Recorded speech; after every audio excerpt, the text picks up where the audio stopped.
Queridos, eu vou ler em Efésios capítulo 4, a partir do verso 1, quando a palavra de Deus diz assim: Rogo-vos, pois, eu, o prisioneiro no Senhor, que andeis de modo digno da vocação a que fostes chamados, com toda a humildade e mansidão, com longanimidade, suportando-vos uns aos outros em amor, esforçando-vos diligentemente por preservar a unidade do Espírito no vínculo da paz. Há somente um corpo e um espírito, como também fosse chamados numa só esperança da vossa vocação. Há um só Senhor, uma só fé, um só batismo, um só Deus e Pai de todos, o qual é sobre todos, age por meio de todos e está em todos.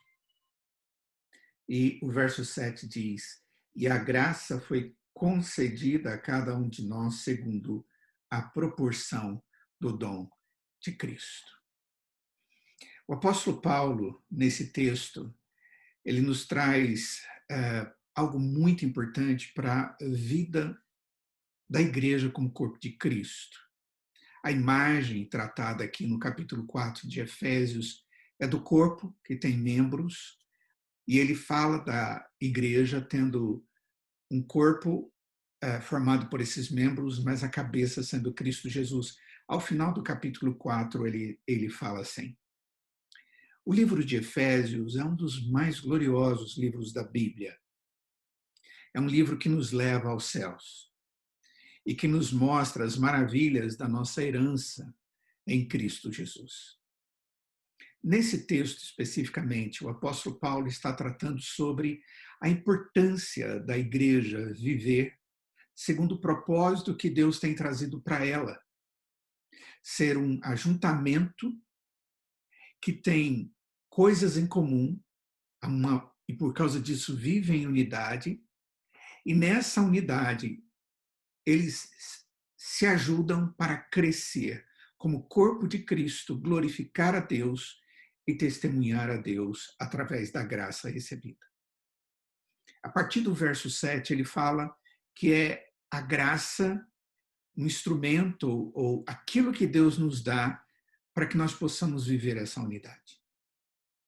Contudo, nos 6 primeiros versos, o que nós encontramos é o apóstolo Paulo nos falando sobre a responsabilidade que recai sobre nós como igreja. Ele diz que ele é prisioneiro no Senhor e ele diz que ele espera que estes irmãos estejam andando de modo digno da vocação ou do chamado de Deus feito para eles, ou para nós. Aplica-se a nós como igreja.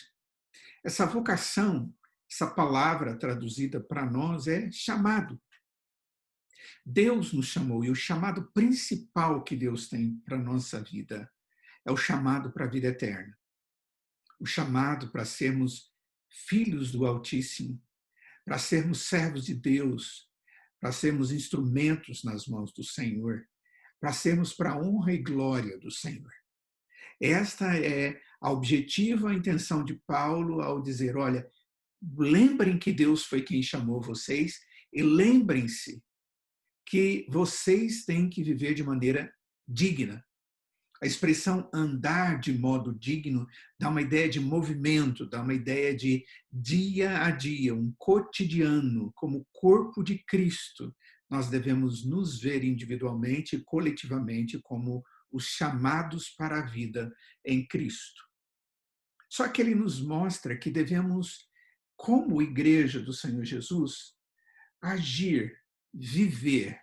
E ele no verso 2, ele diz que devemos fazer isso com toda humildade, mansidão, longanimidade e suportando-nos uns aos outros em amor e esforçando-nos diligentemente por preservar a unidade do Espírito no vínculo da paz.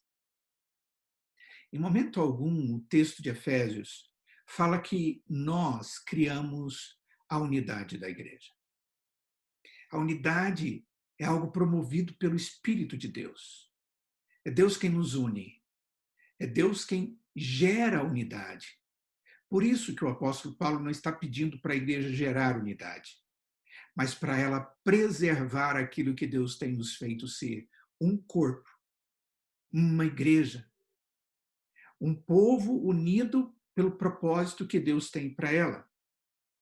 A pergunta é: o que Deus nos dá? Ou o que Deus diz que devemos fazer para que esta unidade seja preservada? O texto diz que tem que haver humildade, mansidão, longanimidade ou paciência e suportar uns aos outros, tolerância um pelo outro através do amor.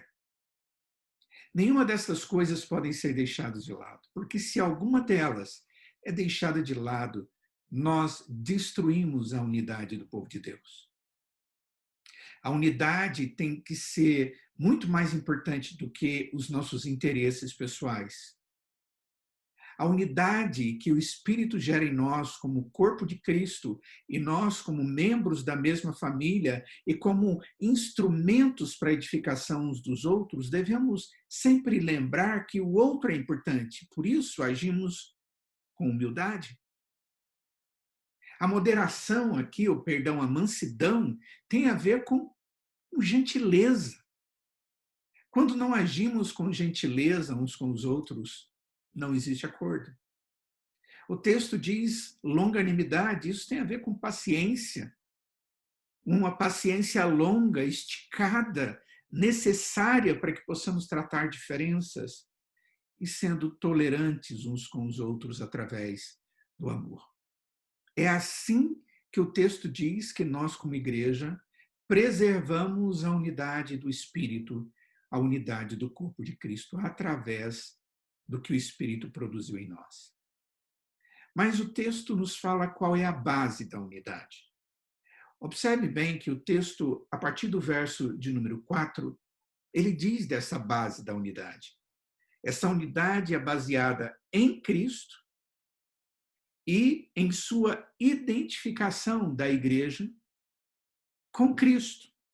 É a unidade que você compartilha em virtude da sua posição com Cristo Jesus.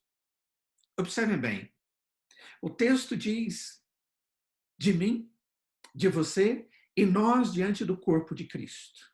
A totalidade. A base da unidade é um corpo, um espírito, uma esperança, um Senhor, uma fé, um batismo, um Deus e Pai. Observe que existe aqui no texto a presença da Trindade, dos membros da Trindade. Um corpo, um espírito, uma esperança, tudo isso é relacionado ao Espírito Santo de Deus.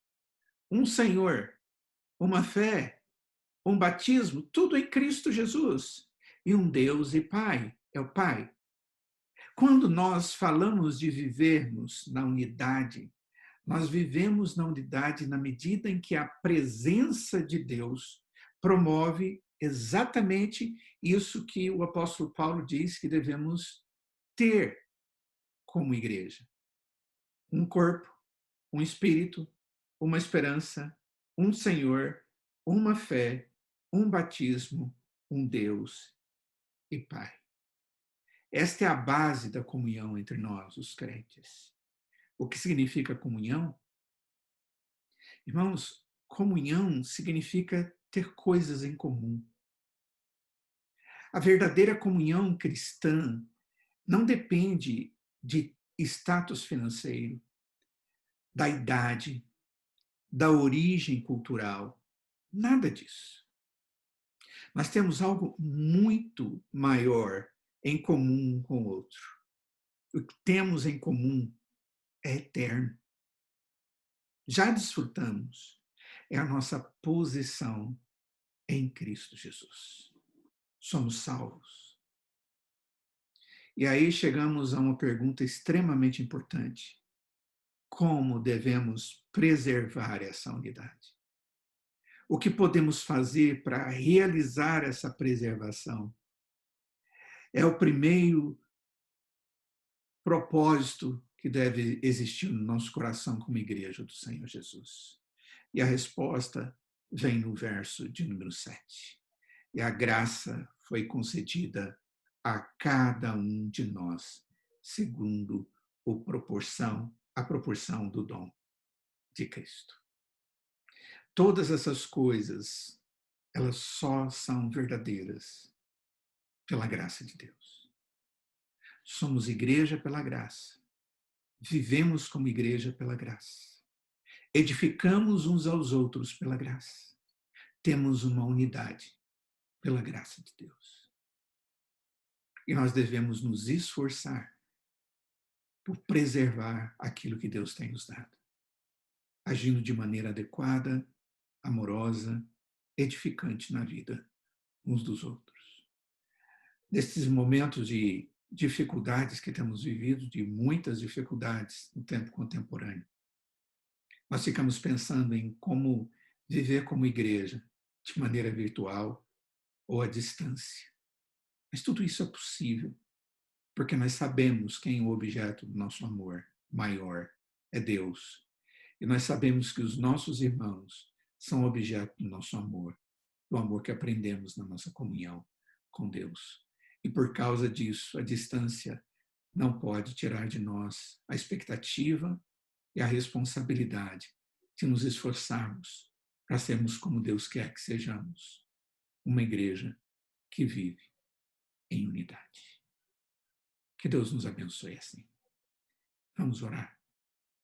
Ó Pai, te imploramos para que o Senhor abençoe a tua igreja, para que sejamos, ó Pai, responsáveis para com tudo aquilo que o Senhor tem nos dado de precioso, que é a vida eterna, um chamado para a salvação e a bênção de podermos viver como igreja, edificando um ao outro através da graça que o Senhor nos dá. Habilita-nos, ó Pai, a perceber isso e a agirmos de maneira conveniente. E que nesses dias de limitação de convívio, de contato, que o Senhor esteja nos dando sabedoria, criatividade, para ajudarmos uns aos outros, principalmente através do teu Espírito, através das orações, através da responsabilidade que temos contigo e com os nossos irmãos. Em nome de Jesus. Amém.